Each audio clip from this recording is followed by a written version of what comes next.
Perkenalkan, nama saya Stefania Ardenti Burbarus dengan NIM 220306057 dari Prodi Peternakan Fakultas Pertanian Universitas Sumatera Utara. Adapun saya membuat video ini untuk memenuhi tugas saya di Praktikum Produksi Ternak Unggas oleh dosen pengampu Ibu Insinyur Tati Widianasari SPT MP IPM. Adapun di video kali ini saya akan membahas mengenai volume telur, struktur telur, anatomi ovarium dan oviduk, dan yang terakhir adalah biosintesis telur. Baik, di sini saya akan menjelaskan cara mengukur volume telur menggunakan metode water displacement. Water displacement ini merupakan mengukur volume air yang dipindahkan ketika telur dimasukkan ke dalam wadah air. Di sini telah tersedia 4 jenis telur. Yang pertama telur bebek, telur ayam kampung, telur ayam negeri, dan telur puyuh.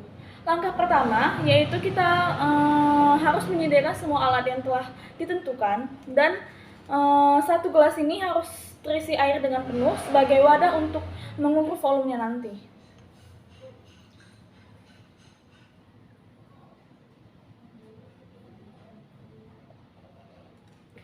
Kemudian salah satu telur ini tadi akan kita uji secara bertahap. Yang pertama kita akan menguji dari telur ayam negeri. Langkahnya yaitu wadah gelas yang telah terisi air dengan penuh itu diletakkan di atas mangkok yang tidak berisi air. Kemudian telur ini tadi kita masukkan ke dalam gelas yang telah terisi air dengan penuh.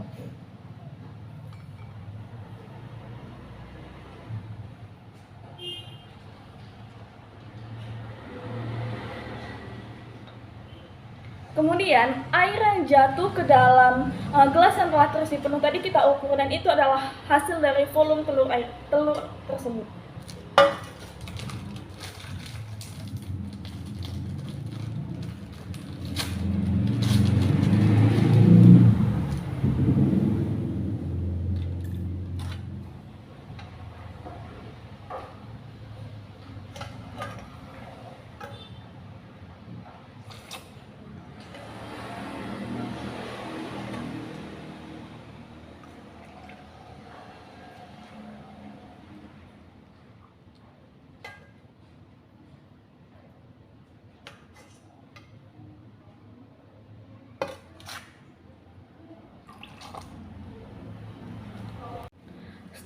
Setelah kita mengukur volume dari ayam negeri tersebut, kita akan mengukur volume dari 3 telur ayam yang belum diukur sebelumnya dengan cara atau metode yang sama.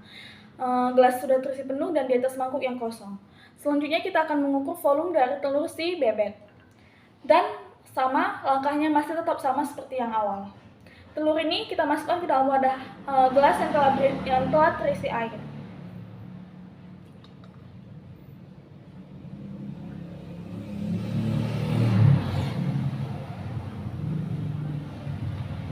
Kemudian yang terjatuh ke dalam mangkuknya tersebut itulah dari volume si telur bebek tersebut.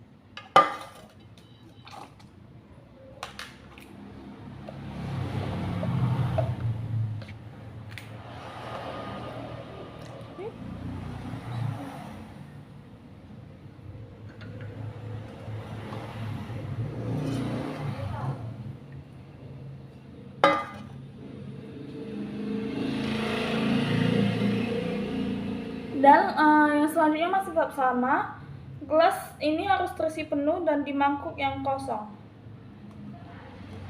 Selanjutnya akan kita uji yaitu telur ayam kampung. Sama saja caranya.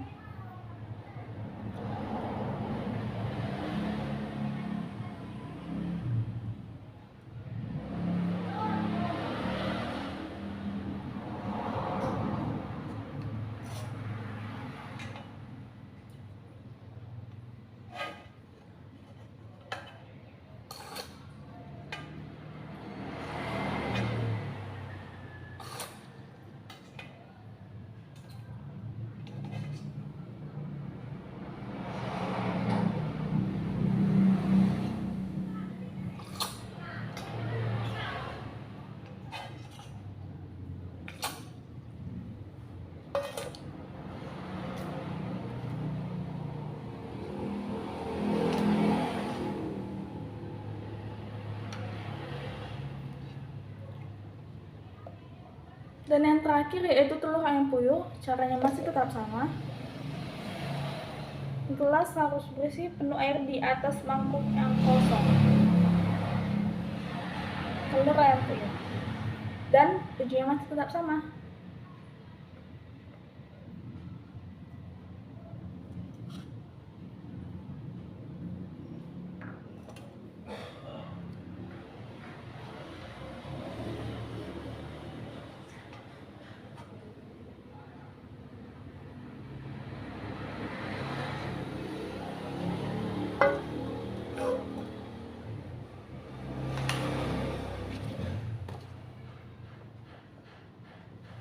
Baik, berdasarkan hasil uji yang telah kita uji yang tadi, ditemukan bahwa volume ayam negeri 14 mili, ayam kampung 18 mili, dan ayam bebek 22 mili, dan telur ayam puyuh 0,7 mili.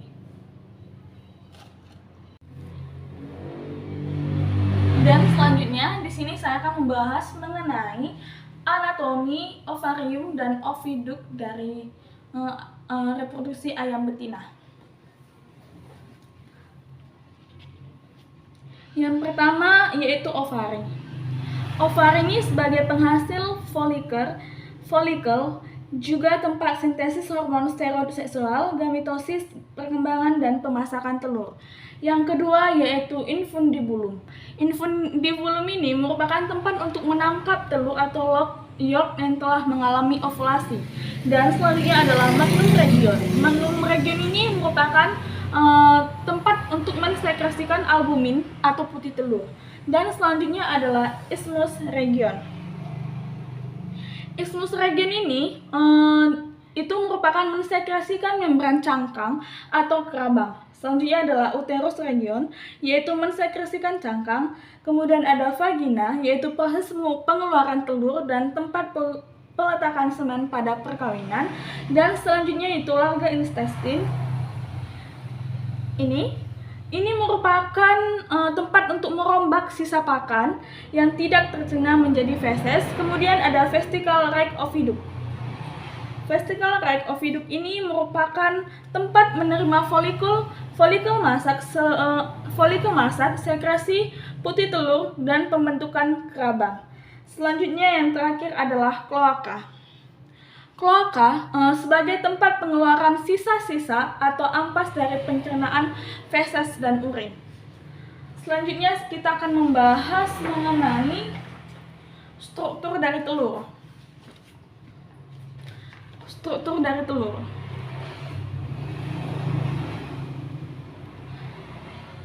Yaitu pertama ada kerabang. Kerabang ini untuk melindungi telur dan memberikan bentuk pada si telur, untuk memperkokoh bentuk dari si kerabang.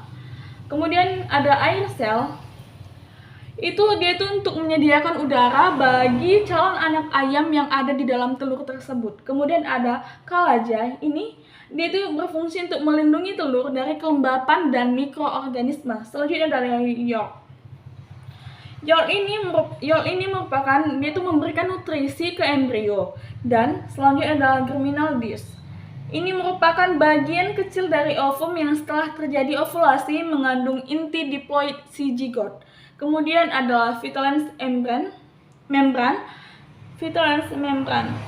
atau membran vitellen. Ini merupakan, dia itu berfungsi untuk melindungi dan memberi bentuk pada kuning telur serta memisahkannya dari putih telur. Selanjutnya ada sel membran atau selaput cangkang. Di sini dia itu berfungsi untuk dia itu sebagai lapisan film bening yang melapisi kulit telur. Dan kan ketika telur itu direbus kan ada yang lapisan kulit putih yang tipis, itu merupakan. Dan selanjutnya yang terakhir adalah tick albumen. Ini pengendali bakteri kontamin yang masuk ke dalam telur agar tidak mengganggu pertumbuhan embrio pada ayam.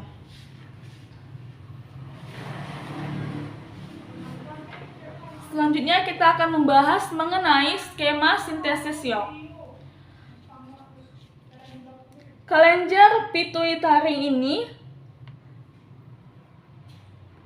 yang berada di otak melepas hormon gonadotropins yang akan menembus TK layer. TK layer ini merupakan layer yang memiliki folikel yang ada di ovarium yang akan menghasilkan hormon estrogen yang berperan dalam mensintesis bahan penyusun yolk atau sintesis telur yang terjadi di nukleus atau di hati. Dan selanjutnya adalah skema sintesis albumin.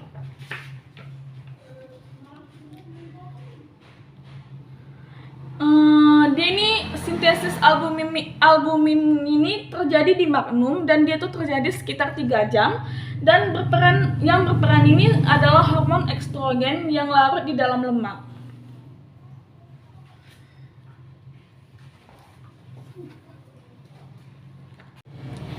Sekian penjelasan saya mengenai volume telur, biosintesis telur, struktur telur, dan anatomi ovarium dan ovidum. Jika ada salah kata, saya mohon maaf. Sekian dan terima kasih.